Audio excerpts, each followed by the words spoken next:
Hey everyone, thanks for checking out my video. In this video, I'll be showing you how I built this simple but ultra-realistic Gundam Wing diorama, step by step.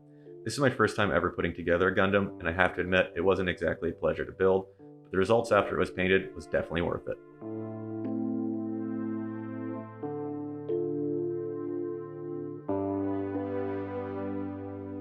To get started painting the model, I first primed it with a Vallejo black primer.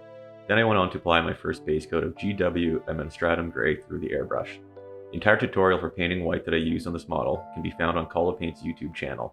I follow the World Eaters painting tutorial, and I'll link it below.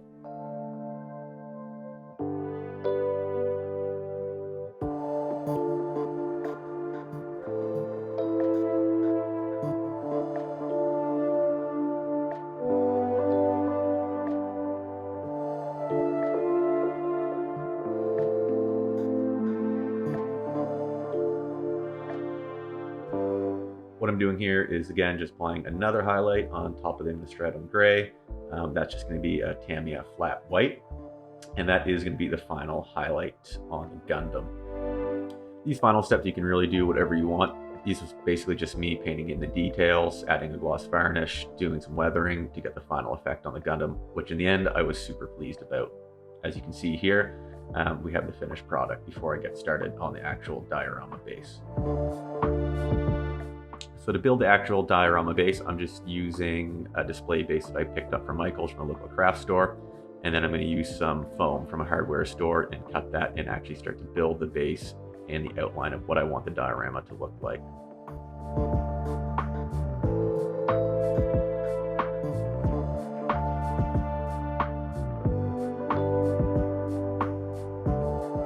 Going into this project, I had a general idea of what I wanted to build, which was kind of a war-torn battle scene within a city. So I kind of let the project take its own shape, but I just did a general outline here to kind of give myself a guiding hand of what I wanted to build and what I needed to do.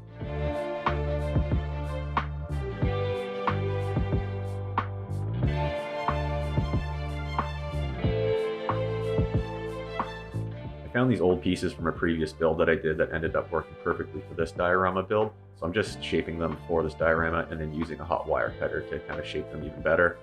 They ended up working perfectly for this build, and I was really happy with the final look of what they provided.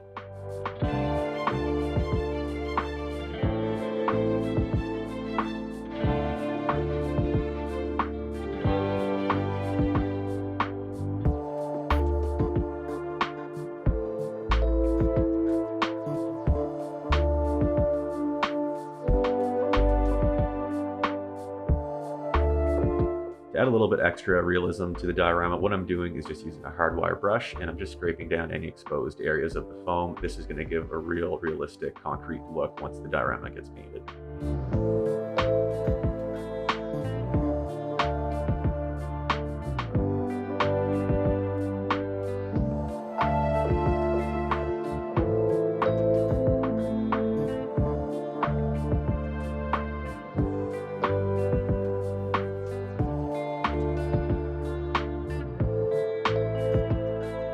So with the final outline done, what I'm going to do is use a blowtorch, and I'm just going to use this to make some bomb craters. I wouldn't recommend doing this inside like I did. It does smell once you melt the plastic, so definitely recommend doing it outside.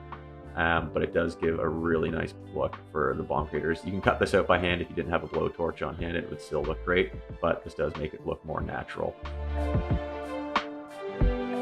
What I'm using here is Amco Sculptamold from Amazon. The stuff is awesome. It's anywhere from 10 to 20 bucks a bag, but it's perfect for blending everything together and having really smooth transition. So what I'm going to do is just cover this entire diorama in the Sculptamold, and that will get me prepped to add the sand and all the flock, and then ready for painting and primer.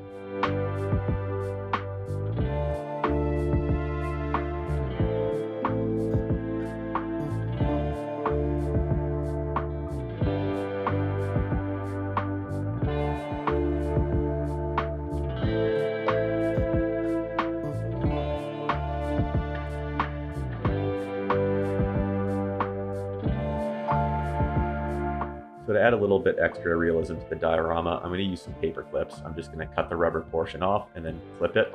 And then I'm going to glue and stick these into the foam. It's going to give a really nice effect of rebarb sticking out from a blown out wall. And you'll see this final effect once the diorama is finished. Once it's all weathered, it's going to look really, really cool.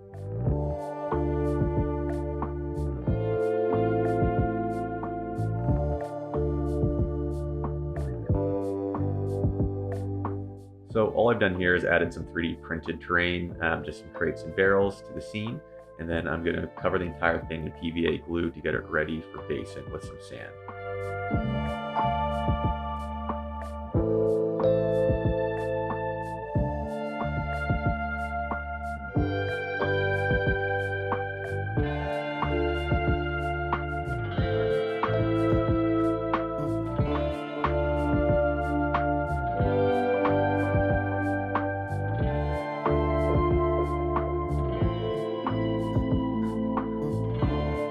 Here I'm just spraying it all with isopropanol mixed with water in a spray bottle. This is going to help it absorb the glue, and then once I put some more glue over top, which I'm going to spray again, it will really make it soak in and make it all stick and dry hard.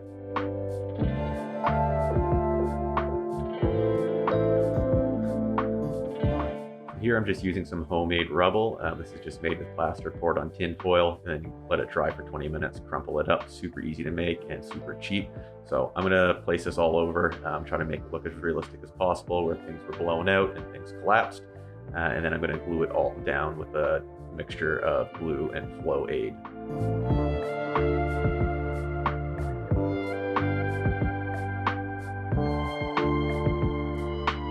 Really wanted to add some cool little details to the diorama, so here I'm just using some air dry clay to make some sandbags. Super simple process, just cut them up, kind of mold them with your fingers, and then while they're still wet, you want to add them onto the diorama so they'll dry in the shape before they harden.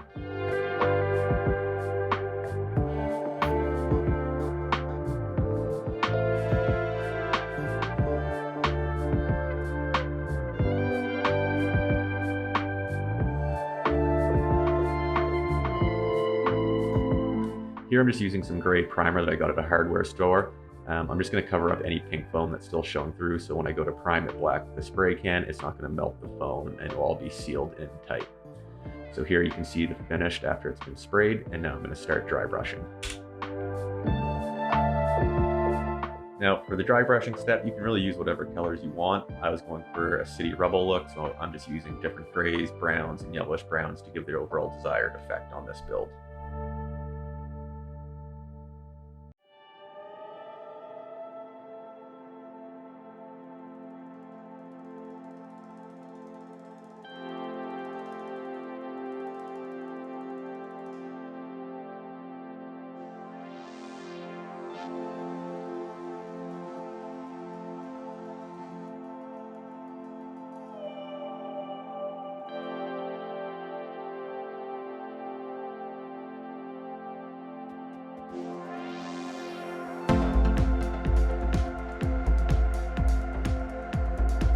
The next step in this project is to paint all the concrete and all the rubble. So for this, I'm using my airbrush again. I'm just going to start with a dark gray and then slowly work my way up to lighter grays, adding highlights as I go. This is going to give a really nice natural finish and nice transitions to make it look more realistic.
Now that I'm done airbrushing the entire piece, I'm going to add some very, very light dry brushing just to the edges of the rubble and the concrete using some white. This is just going to make everything pop and just stand out better. Be very careful with this step. You don't want to do every piece of the concrete because you don't want to ruin that nice smooth finish that you just did with the airbrush. So be lenient with this, but as you can see, just from doing around the edges, it's making everything really, really start to pop on the diorama.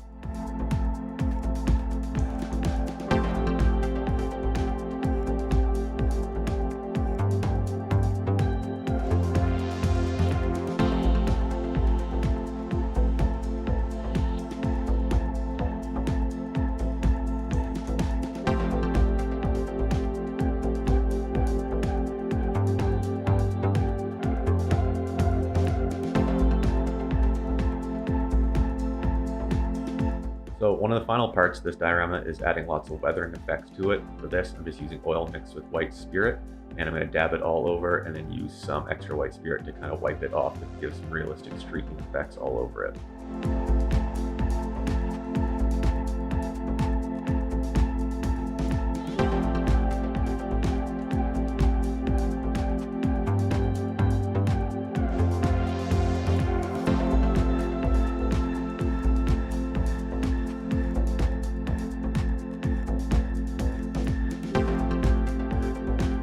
With the weathering oils, you can kind of go as heavy or as light as you like, just depending what type of effect you want. One part that wasn't recorded was the weathering pigments that I used on this diorama. So after this step, what I did do was, once it was dried, added some weathering effects using pigments. I used some rust around the rebarb and then some browns and dark earth pigments all over the ground and over the rubble. Once it was on, I then sprayed the whole thing with a pigment sealer to seal it all in. You'll see this effect in the next few minutes after this all dries and finishes.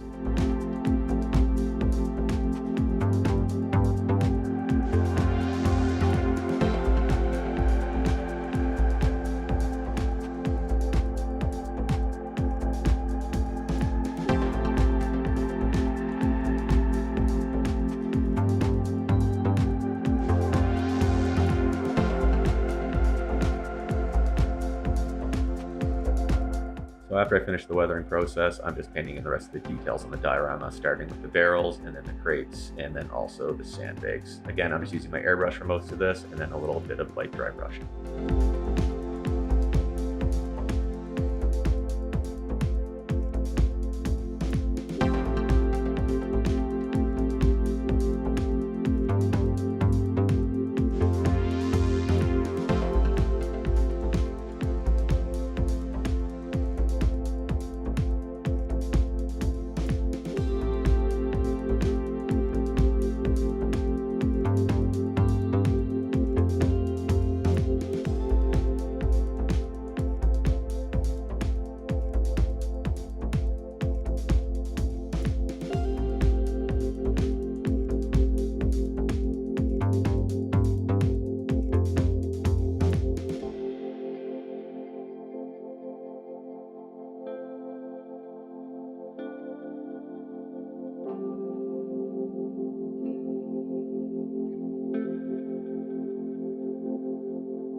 I wanted to add some extra realism to the diorama, so I decided to use a bit of resin in the bomb craters to make it look like muddied and dirtied.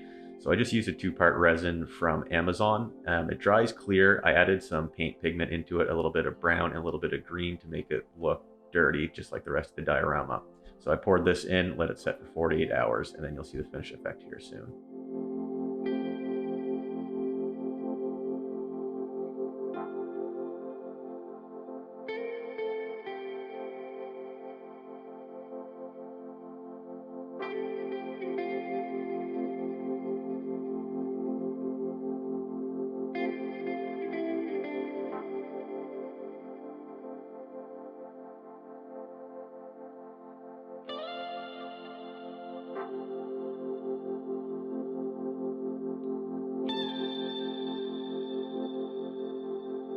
Once the resin was poured, I just took a blowtorch and went over both bomb craters to get rid of any air bubbles that were remaining in it. This will make it dry perfectly clear without any issues. So here's the finished product. Overall, I was super happy with the finished results and how it all came together. This is my first real diorama piece I've done, and I'm excited to create some more, having learned what I did building this. Hope you guys enjoyed the video, and if you have any questions I didn't cover in the video, please comment below. Thanks.